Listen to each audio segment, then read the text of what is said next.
はい、哲也です。今日はね、トランプフロリダ演説、米国を取り戻すというテーマでお話してみたいと思います。トランプ前大統領は7月3日土曜日、ちょうど翌7月4日のインデペンデンスデー独立記念日の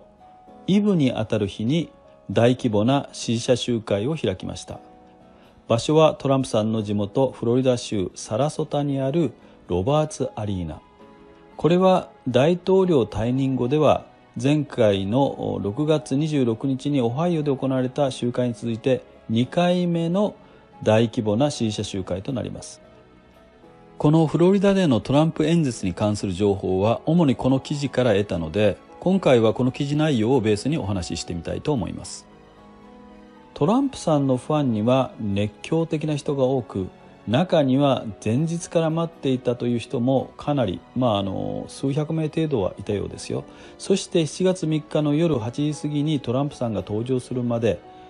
悪天候の中ね、辛抱強く待ち続けました。当日はあいにくトロピカルストーム、つまりハリケーンエルザの接近の影響で時折雷雨に見舞われたそうなんですけどね。数万人に上る熱狂的な支持者が会場に続々と集結しました。トランプさんは膨大な数の群衆を遠くまで見渡し、満足げにこんな趣旨の感想を漏らしました。もし私が前回の大統領選で本当に負けていたのなら、こんなに途方もない数の人々が私の集会に集まるはずがないとね。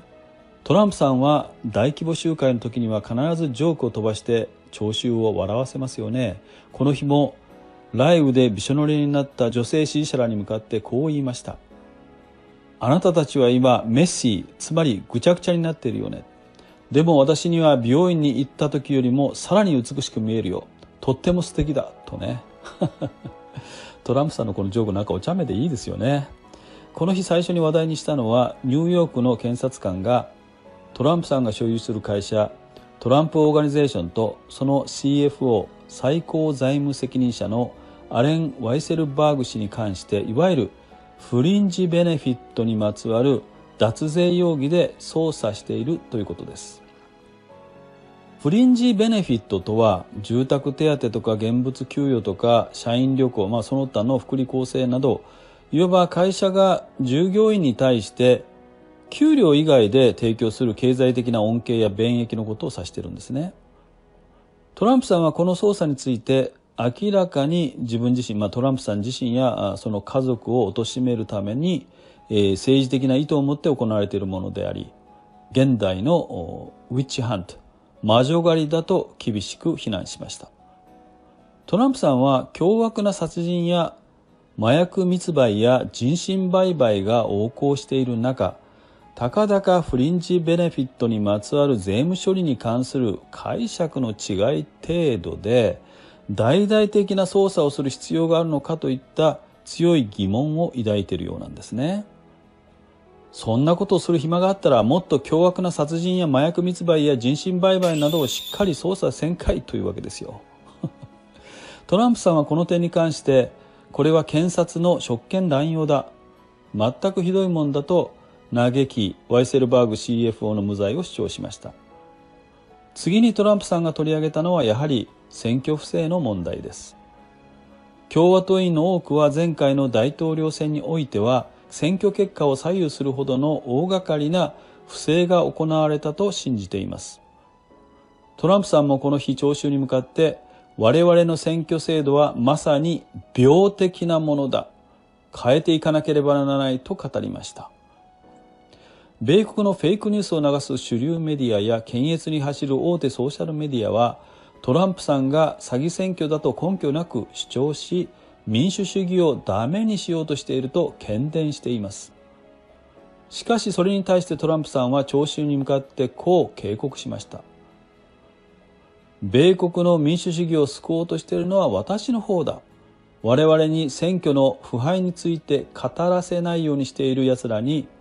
言論の自由を奪わせてはならない。そんなことを許したら共産主義になる。彼らがやっていることは共産主義国と同じだ。民衆の声は抑圧されるのだとね。それは現にキューバやベネズエラや中国といった共産主義国で実際に起こっていることだというわけなんですね。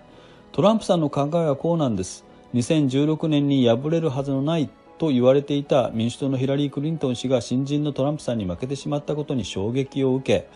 それ以来民主党はじっくり4年間もかけて選挙における大掛かりな不正の仕組みを作り上げた。民主党はコロナ対策を名目に勝手に選挙ルールを変更し、郵便投票や不在者投票をしやすくし、署名検証の要件を大幅に緩和し、主流メディアや大手ソーシャルメディアと組んで民主党の主張しか広がらないような世論形成体制を築き上げた。それが今回の選挙で起こったことだとね。民主党は今後さらに選挙法を改定し、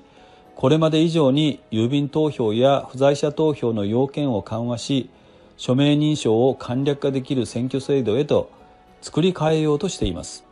そんなことは絶対に阻止し、選挙制度を健全なものにするのがトランプさんの使命の一つだというわけなんですね。トランプさんは再三にわたってジョー・バイデン大統領の得票数に疑問を呈しています。例えば、バイデン氏がバラク・オバマ元大統領よりも多くの黒人票を得たとは到底信じがたいとね。いずれにしてもトランプさんがこれまで主張してきたことは大体当たっているようなんですね。新型コロナウイルスが武漢生物研究所から漏れ出た疑いがあるとか、バイデン流の国境政策は甘すぎて問題が生じるとか、これまでは陰謀論的にしか受け止められなかったことが、最近は実はトランプさんの主張の方が正しかったんではないかとの見方が国民の間に徐々に浸透しつつあるようなんですね。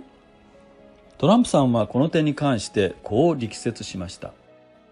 次に何が証明されるのか、それはおそらく選挙の不正問題になるだろう。我々は米国に言論の自由を取り戻すとね。そしてトランプさんはこの日の演説を次のような言葉で締めくくりました。フィラデルフィアの56人の勇敢な愛国者が誇らしげに我々の独立を宣言し、創造主の全能の手によって我々全員に平等がもたらされるという永遠の真実を高らかに宣言した。魂を揺り動かす1776年7月4日の精神をもって、我々は選挙を再び自由で安全なものにし、アメリカを再びパワフルにし、アメリカを再び豊かにし、アメリカに再び誇りを取り戻し、アメリカを再び強くし、アメリカを再び安全にし、アメリカを再び偉大にするだろう。Make America Great Again とね。この力強く畳みかけるような言葉に鼓舞された現場の聴衆が響き渡るような大歓声を上げたことは言うまでもありません。そしてその興奮冷めやらぬ中、インデペンデンスデー独立記念日を祝う華やかな花火が夏の夜空を埋め尽くしました。トランプさんのこの演説の中継は大手マスコミはほぼ無視したようなんですけどね、いくつかのケーブルテレビがライブ中継したようですので、おそらく数百万人以上の全米の国民が目撃したことになるんでしょうね。こうしたトランプさんの大規模集会はこれからも全米で繰り広げられていきます。それにしても75歳になったトランプさん、今回の演説も立ちっぱなしでね、なんと90分間に及んだそうですよ。いやー、お元気ですよね。このままいけば米国の、来年のね、中間選挙では上下両院とも共和党が過半数を取ることはね、決して不可能ではないと思うんですよね。そしてそれと同時にライノス、つまり名ばかりの民主党員や裏切り者たちも失速することになるでしょう。そうなるといよいよトランプさんの出馬宣言、大統領に出馬するぞという話になってきそうですよね。ちょっとね、待ち遠しい気もしないでもないんですけれども、ぜひね、大きな期待を持ってこれからも一緒にまだまだ続くインクレディブルジャーニー、希望の旅をエンジョイしていくことにいたしましょう。あなたはどうお考えでしょうか。ではまた。Good luck。目覚めよ日本人。今回のようなお話に興味のある方はぜひチャンネル登録をよろしくお願いします。